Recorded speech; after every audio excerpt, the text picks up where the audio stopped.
નમસ્કાર મિત્રો, સ્વાગત છે તમારું ખેડૂત સમાચાર ચેનલમાં। આજના આ વિડીયોમાં ગુજરાતમાં માવઠું પડવાને લઈને અંબાલાલ પટેલ અને પરેશભાઈ ગોસ્વામી દ્વારા આગાહી કરવામાં આવી છે। ક્યારે અને કેટલી તારીખ સુધી માવઠું પડશે અને ક્યાં ક્યાં વિસ્તારોમાં માવઠું પડશે તે તમામ માહિતી વિશે આજના આ વિડીયોમાં વાત કરીશું। વિડીયોમાં આગળ વધતા પહેલા જો તમે અમારી ચેનલમાં નવા છો તો ચેનલને સબસ્ક્રાઇબ જરૂર કરજો, જેથી અમારા આવનારા તમામ વિડીયોની માહિતી તમારા સુધી મળતી રહે। તો ચાલો શરૂ કરીએ આજનો આ વિડીયો। ગુજરાતમાં ફરી એકવાર જાન્યુઆરીના અંતમાં અને ફેબ્રુઆરીની શરૂઆતમાં કમોસમી વરસાદની આગાહી કરવામાં આવી છે। બંગાળની ખાડીમાં ચક્રવાત જેવું સ્વરૂપ ધારણ કરી રહ્યું છે। આ વેસ્ટર્ન ડિસ્ટર્બન્સ સમગ્ર ગુજરાતને હચમચાવી નાખશે। હવામાન નિષ્ણાંત પરેશભાઈ ગોસ્વામી અને અંબાલાલ પટેલે ગુજરાતમાં ભારે વરસાદની આગાહી કરી છે, તો બીજી તરફ હવામાન વિભાગે પણ નવીનતમ હવામાનની માહિતી આપી છે। હવામાન નિષ્ણાંત પરેશ ગોસ્વામીએ આગાહી કરતા જણાવ્યું છે કે ફેબ્રુઆરીના પહેલા અઠવાડિયામાં રાજ્યના ઘણા વિસ્તારોમાં ભારે વરસાદની શક્યતાઓ છે।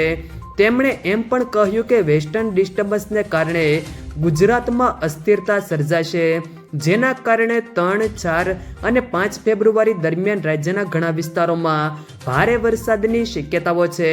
હવામાન શાસ્ત્રી અંબાલાલ પટેલે જણાવ્યું હતું કે આજથી રાજ્યના હવામાનમાં મોટો ફેરફાર થશે। 30 થી 31 જાન્યુઆરી દરમિયાન રાજ્યમાં કમોસમી વરસાદની આગાહી કરવામાં આવી છે। ઉત્તર ભારતમાં ભારે હિમવર્ષા થવાની શક્યતાઓ છે। ગુજરાતમાં તેની અસરની શક્યતા સ્પષ્ટપણે દેખાઈ રહી છે।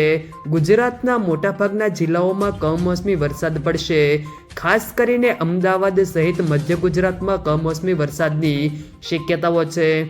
ઉત્તર ગુજરાત અને દક્ષિણ ગુજરાત સહિતના જિલ્લાઓમાં વરસાદની શક્યતાઓ છે।